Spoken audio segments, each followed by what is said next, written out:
Welcome back to the channel, Panda Pals. Let us talk about the very last episode of Season 8 of Before the 90 Days. Holy crap on a stick. It feels like I have aged a full 20 years waiting for this season to be over. I am going to talk about what happened on episode 18, but I am also going to give some quick thoughts about last week's episode because I did not get around to covering it. Eek. So buckle up and let's get this shit started. I cannot believe that when Josh asked, what is the craziest thing that you have ever done? Elise said, I had to think of the craziest thing sexually I've done. My ex was flying the plane and I was having sex with him while he was flying a plane. First of all, that is not the craziest thing you could have done. That is the dumbest thing you could have done. Second, I'm pretty sure Josh does not want to know the ways in which you have fucked another man. Like, could you imagine if Josh responded this way? Elise would have been a ghost. She would have had a conniption. She would have passed into the next life. Like, holy crap. Like, such I don't want to hear that. You don't? No. Okay, sorry. Also, girly, do not know if you got the memo, but not everything has to be about sex. Like, you are allowed to have other thoughts.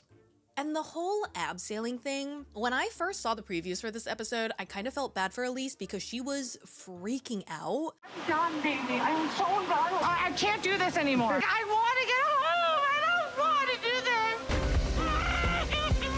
this. And I thought, Josh, why would you think that this girl would want to rappel down the side of a waterfall? And then I find out this was her idea. You even know what abseiling is? I have no idea what abseiling is. I heard abs, I heard sailing, so I just booked the thing. And then Josh going from, I wouldn't stop you if you walked away right now, to, I love you. Like, that flip was wild. Maybe I'm just good at disappointing you. Maybe that's just me. I wouldn't blame you for not coming back or walking away. I'm in love with you. Do you mean that? I do. And then Josh saying, I gave you a solid game plan, but his game plan is, I'm confident I can figure things out. Like, Joshua, that is not a plan. That is barely a thought. How do you plan to make this work? I'm confident I can pull this off. You have a son here. We live in different continents.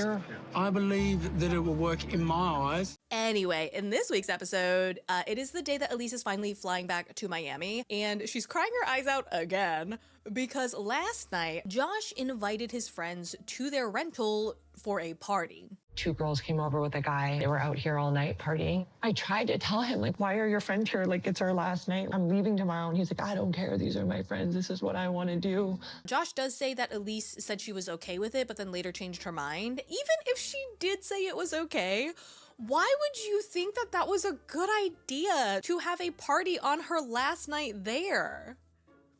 You don't want to spend it alone with her cuddling and talking about how much you guys love each other? Like that, I don't know, that's just a weird choice for me. He is choosing his friends and partying over me. Like, don't tell me you love me and then leave. Anyway, Elise is upset about this decision, which I completely understand. I would be pissed as well, but this is also kind of who Josh just is. I mean, the man told her he loved her, and then 2 hours later, he's having a party in the living room while Elise is alone, upset, packing her things in the bedroom. Even Chris thought this party thing was a bad idea. How was the vibe in the apartment this morning? Well, it's not good vibes when you can hear Elise crying. I think it was a terrible idea having girls over on Elise's last night. In the morning, I guess Josh just stormed off and he did not tell her where she was going. He did not text her. He turned off his locations and she is just left freaking out. Do I text him and say, like, where are you? Like, are you taking me to the airport? Oh my God, he stopped sharing his location with me. How can you tell me you love me and you're falling for me and then you bring girls back and just then walk away? And then all of a sudden, this maniacal man rushes back into the rental and he practically begs on his knees for her to forgive him. Why are you doing this to me? I was angry. I'm upset. I just drove off. You left the place and turned off your location and left me. I'm sorry. I don't want this to be over. I'm so sorry. The way that he is acting is so odd and inconsistent. Like, is the man bipolar? Does he have DID? Like, somebody has to tell me what the is going on. You tell me you're in love with me and we're talking about what's gonna happen between us, and then it's just like all unraveled. Well, look, I don't know how many times I can say I apologize for it. Now, they get to the airport, and Elise does call him out on it. You are so hot and cold with like how you feel. One minute you want this and one minute you don't. It's very erratic. To me, that's scary because I don't know what's going on in your head. And I get that Elise is overdramatic and loud and a prissy little princess, but at least she's consistent. And to my surprise, Elise tells him that she feels like she would be settling if she stayed with him, despite how much she wants this to work. And then she breaks up with him. I'm falling for you, but I don't like feeling uncertain. I think I'm gonna be settling. It's not gonna work out. Damn, that was the right choice. That is just not the choice that I thought she would make. Girlie saved them both a ton of wasted time, okay? My heart wants him, but I know I would be doing myself a disservice if I stayed with him. I want a guy that's fighting for me. Like, he's just not the guy for me. Elise wants a guy who will fight for her, and Josh wants a girl who he does not have to fight for. So we know Molly sucks, but holy shit, I'm pretty sure she is borderline evil. Like, I dare say she is a terrible mother. Like, the way that she discourages Forrest from staying in the Philippines by saying he is on disability for a reason, basically saying that he can't do anything on his own because of his autism, when I'm pretty sure that he can't do anything on his own because of her overbearing, controlling ass.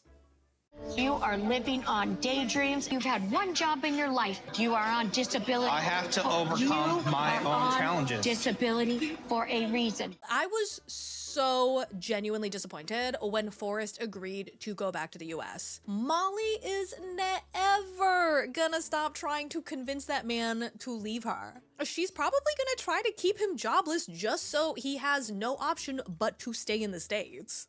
You have to go on the assumption that you could not get a job here. And even if you do, how much do you think that you're gonna make? In this episode, everybody is going back to the States, and Molly spews some bullshit about how she loved this experience and how she's so happy that she got to see Forrest happy, as if she did not single-handedly stamp out all of that happiness because she made her entire identity her son, and without him, she does not know who she is.